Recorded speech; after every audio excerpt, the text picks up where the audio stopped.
Bismillahirrahmanirrahim. Assalamualaikum warahmatullahi wabarakatuh. Alhamdulillah, wassalatu wassalamu ala rasulillah wa ala alihi wa sahbihi wa man walah wa ba'du.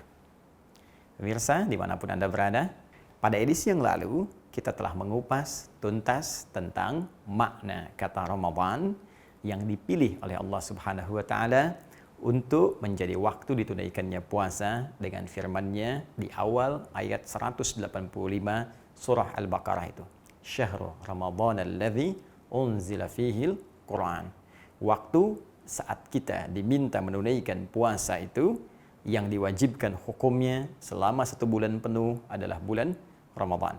Kita telah uraikan bahwa Ramadan mengandung arti sesuatu yang terik membakar.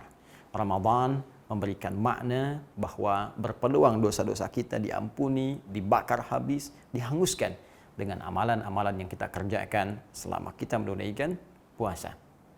Di edisi kali ini kita akan bertanya kepada Allah dan Rasulullah SAW dengan uraian-uraian nas yang sampai kepada kita baik dalam Al-Quran ataupun hadis-hadis Nabi SAW tentang amalan-amalan dimaksud yang saat kita kerjakan mampu menggugurkan dosa-dosa kita sekaligus mengangkat derajat kita di sisi Allah Subhanahu wa Ta'ala sesuai dengan makna Ramadan yang telah kita ulas di pertemuan yang lalu.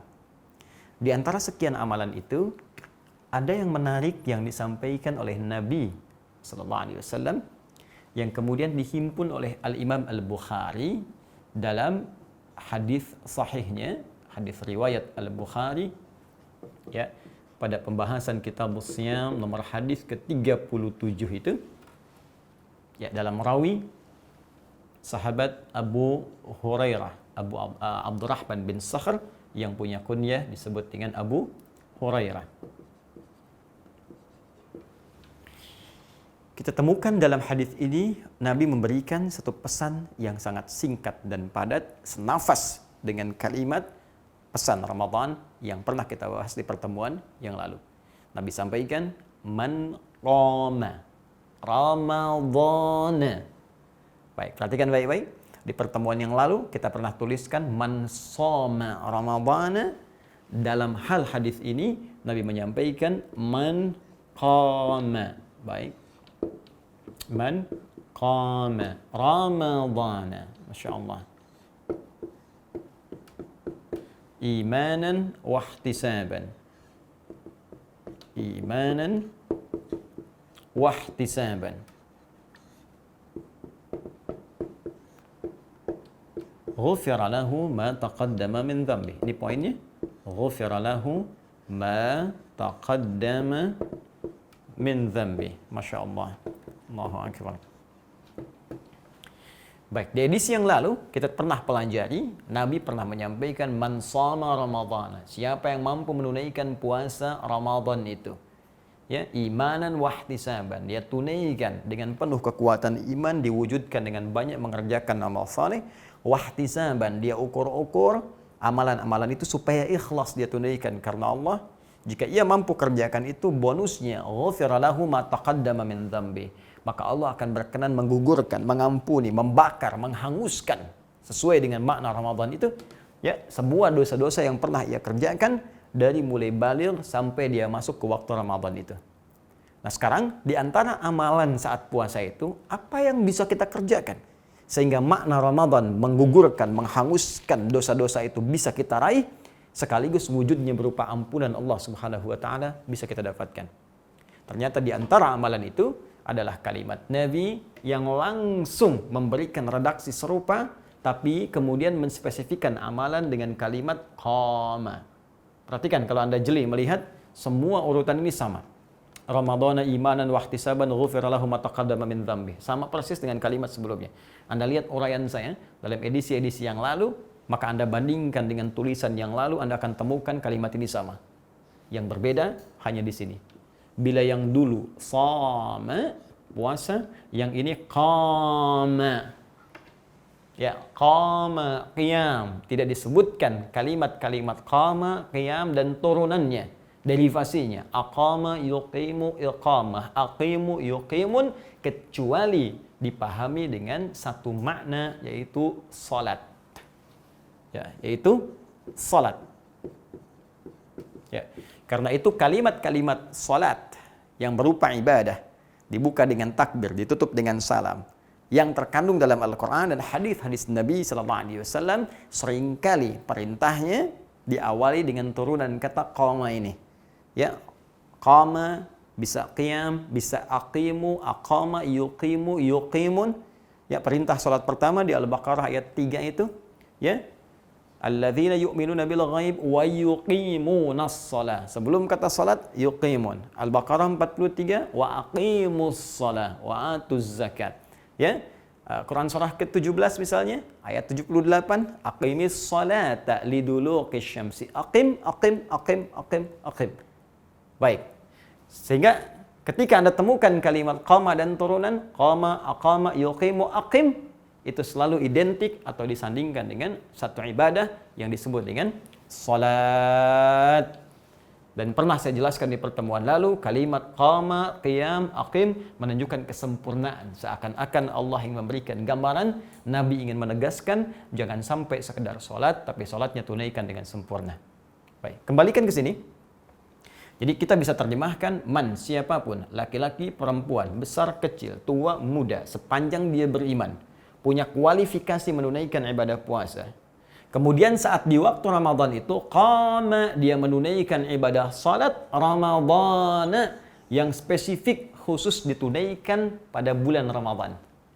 Masya Allah. Jadi ada salat yang sangat dikenal, dikerjakannya di Ramadan. Ya, di waktu-waktu lain, ya kita bisa tunaikan salat di malam hari. Cuma yang ini spesial.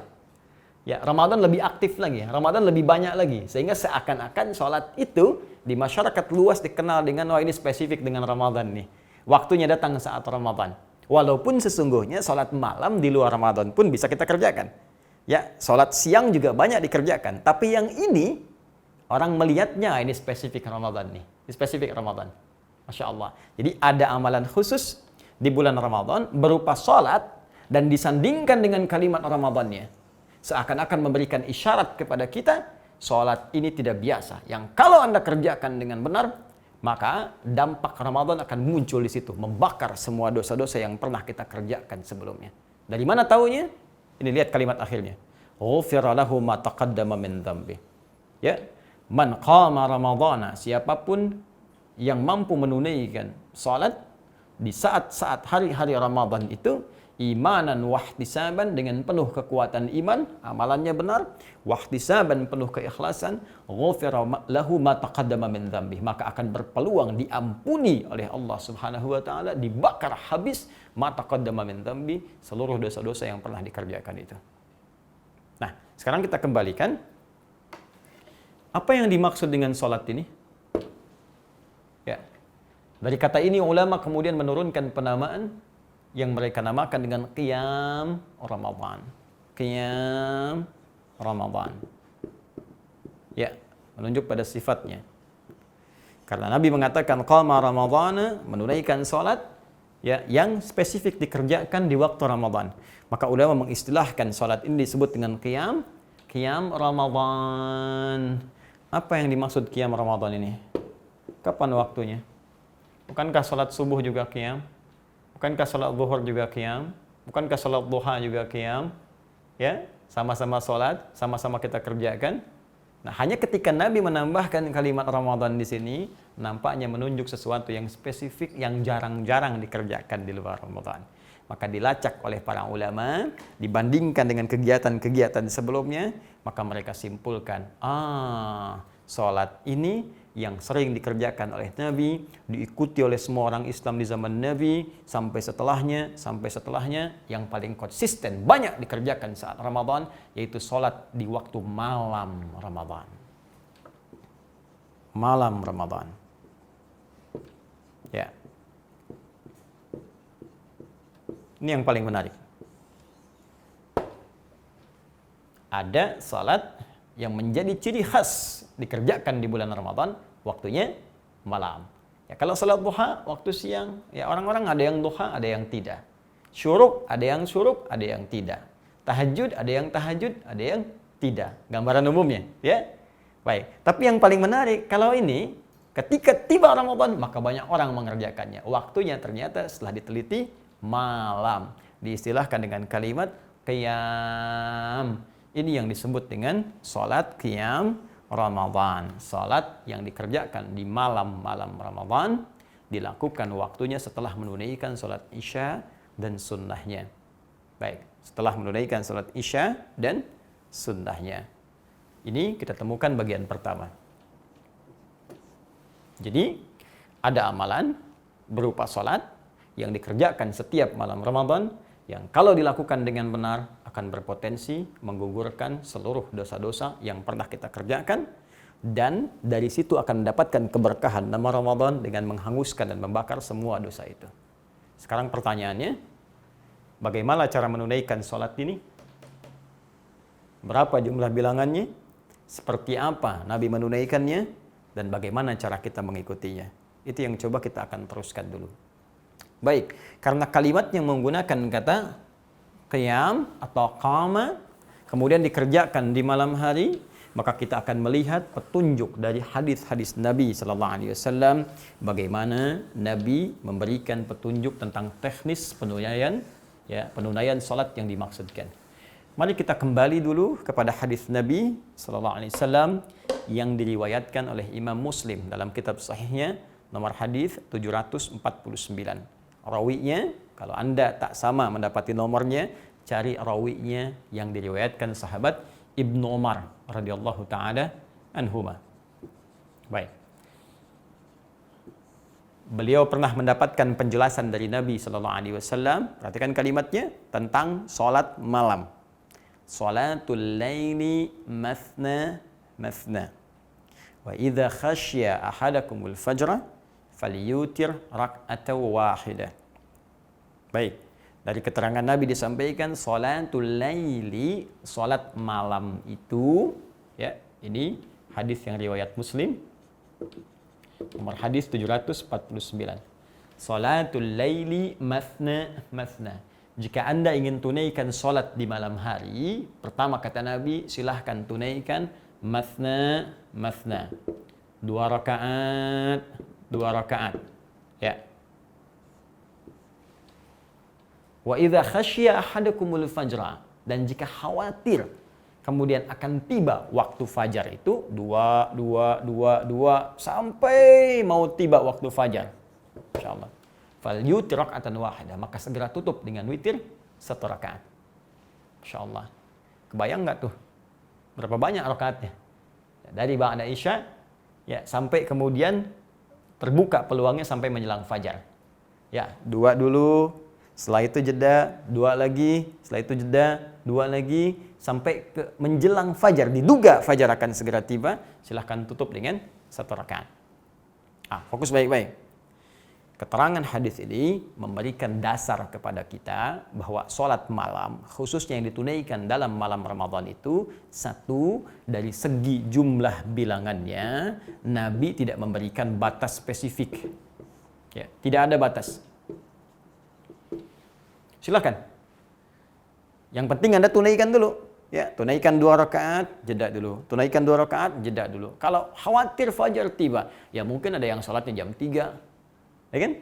Ada yang sholat jam 2. Kalau sholat jam 3 mungkin dapat berapa? 2 rakaat, 2 rakaat, 2 rakaat. Mungkin ada yang 10 rakaat, dapat witir 1 jadi 11. Kalau dari yang jam 2, ya mungkin dapat 20. Kalau dari jam 9, jam 8 atau semampunya, bisa jadi rakaatnya tidak berbilang. Karena itu nanti di kalangan sahabat, ada yang sampai 11, ada yang sampai 23, ada yang sampai bahkan 36, tambah witirnya kemudian ada yang 1, ada yang 3, ada yang 40 rakaat. Jadi pertama, dari segi bilangan tidak ada jumlah spesifik yang langsung disebutkan Nabi sallallahu alaihi wasallam, tapi Nabi memberikan dasar tunaikan dengan 2, kemudian istirahat dulu, 2, istirahat dulu sampai kita merasakan kenikmatan, tutup dengan 1 rakaat sebelum tiba waktunya fajar. Ini kalau kita tanyakan, ya Rasulullah, kalau nggak ada batas nanti setiap orang bisa beda-beda. Nanti ada yang 2, yang penting kata Nabi 2. Salat 2, tutup dengan witir 1. Nanti ada yang 4, tutup witir 1. Nanti di sana ada yang 6, sana ada yang 8, sana ada yang 10, witirnya 1 dan seterusnya. Maka adakah di antara sekian keterangan Nabi itu yang memberikan contoh kepada kita standarnya berapa kalau ingin ngambil standar? Supaya tidak semua orang itu kemudian kreatif mengambil bilangan masing-masing. Walaupun diperbolehkan, tapi kalau ada standar, enak menunaikannya. Maka ditemukan dalam hadis riwayat Abu Daud dari segi bilangan. Ya. Abu Daud. Nomor hadis 1367. Ya, kalau tak sama kemudian cetakan kitabnya, lihat rawinya sahabat Ibnu Abbas radhiyallahu taala anhuma ketika beliau menginap di rumah Sayyidah Maimunah radhiyallahu taala anha dan ingin mengetahui kebiasaan Nabi dari sejak bangun tidur sampai sholat malamnya. Maka dikisahkan oleh beliau, ya karena Rasulullah sallallahu alaihi wasallam bermakna adalah kebiasaan Nabi sallallahu alaihi wasallam idza staiqadha min naumihi, jika bangkit dari tidurnya, fajalasa, beliau duduk sebentar. Wa masaha biyadihi min athari naumih, kemudian menghapuskan bekas ngantuknya dengan tangan yang diduga bersih, ya. Setelah itu kemudian faqara khawatim surah Ali Imran, membaca 11 ayat terakhir surah Ali Imran. Membaca doa alhamdulillahilladzi ahyana ba'da ma dan seterusnya, dikuatkan di Al-Bukhari nomor hadis 181, ya, riwayat Jundub bin Junadah dan Muadz bin Jabal radhiyallahu taala anhuma. Baik, setelah itu apa yang terjadi? Fadhahaba ila syidin mu'allaqah, pergi kemudian ke tempat tertutup untuk berwudu lalu menunaikan salat. Apa kata Ibnu Abbas? Salat Nabi itu ditunaikan dengan 2 rakaat dulu. Ya. Ringan, dikenal dengan salat khafifatain. Kemudian tunaikan 2 rakaat, tunaikan 2 rakaat lagi, tunaikan 2 rakaat lagi, tunaikan 2 rakaat lagi, tunaikan 2 rakaat lagi, baru kemudian witir 1 rakaat. Ibnu Abbas sempat berada di belakang Nabi, kemudian ditarik untuk sejajar dengan Nabi. Ya, ini menunjukkan salah satu kebolehan kalau makmumnya 1 orang, imam jelas 1 orang, maka boleh makmum kemudian berada sejajar bersama imamnya di samping sebelah kanannya. Baik ya? Kembali ke sini. Maka disebutkan dalam hadisnya salat rakaat ini 2, 2, 2, 2, 2, kemudian 1. Dan ini sebagai pembukanya, warming up-nya, supaya menghadirkan kekuatan untuk fokus dalam sholat. Kalau kita jumlahkan 1, 2, 3, 4, 5. Ya, 5 dikali 2, 10, tambah 1. Maka ini bilangan yang menunjukkan 11 rakaat standar yang pernah dikerjakan oleh Nabi SAW. 11 rakaat, saya ulang, standar yang pernah dikerjakan oleh Nabi SAW bersama Ibnu Abbas radhiyallahu taala anhuma. Apakah Ustaz formasinya cuma 2, 2, 2, 2? Tidak. Ada juga di Al-Bukhari. Nomor hadis 2008. Ya, rawinya sahabat Aisyah radhiyallahu taala anha. Ya, beliau pernah menyampaikan salatnya Nabi sallallahu alaihi wasallam, saya tidak melihat beliau mengerjakan di Ramadan atau di luar Ramadan lebih daripada 11 rakaat. Sama, standar 11 rakaat. Baik. Bagaimana formulasinya? Yusalli arba'an, thumma yusalli arba'an, thumma yusalli thalathan. Beliau kerjakan 4 rakaat, kerjakan lagi 4 rakaat, kerjakan lagi 3 rakaat. 4, kemudian 3. Jadi silahkan kalau Anda mau kerjakan yang 4, boleh. Ya, 4 lagi, kemudian 3. 11 jumlahnya. Ini standar. Anda ingin kerjakan yang 2, 2, 2, 2, ujungnya 1, silahkan. Boleh. Ya, silahkan. Bebas, mau 2 ataupun mau yang 4-4. Tapi Ustadz, kan kata Sayyidah Aisyah, beliau nggak pernah lihat Nabi kecuali yang 4-4-3. Cara berpikirnya bukan demikian. Cara berpikirnya adalah, Sayyidah Aisyah kan melihat Nabi saat Nabi menginap di rumah Sayyidah Aisyah. Tapi kan kalau di rumah Sayyidah Maimunah yang 2-2. Ya. Di rumah Sayyidah Zainab bagaimana?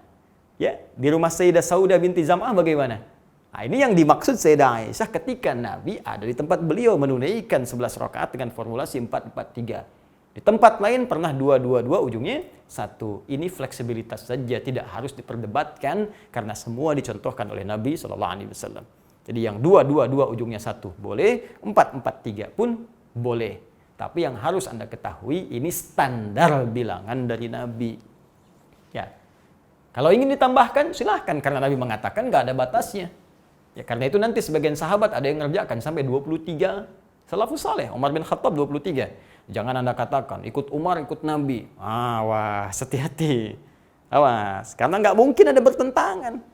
Ya nggak mungkin Umar mengerjakan sesuatu yang menyalahi perintah Nabi SAW. Jadi cara bacanya bukan membenturkan. Cara bacanya adalah menggabungkan dalil-dalil ini sehingga kita bisa menggali keutamaannya.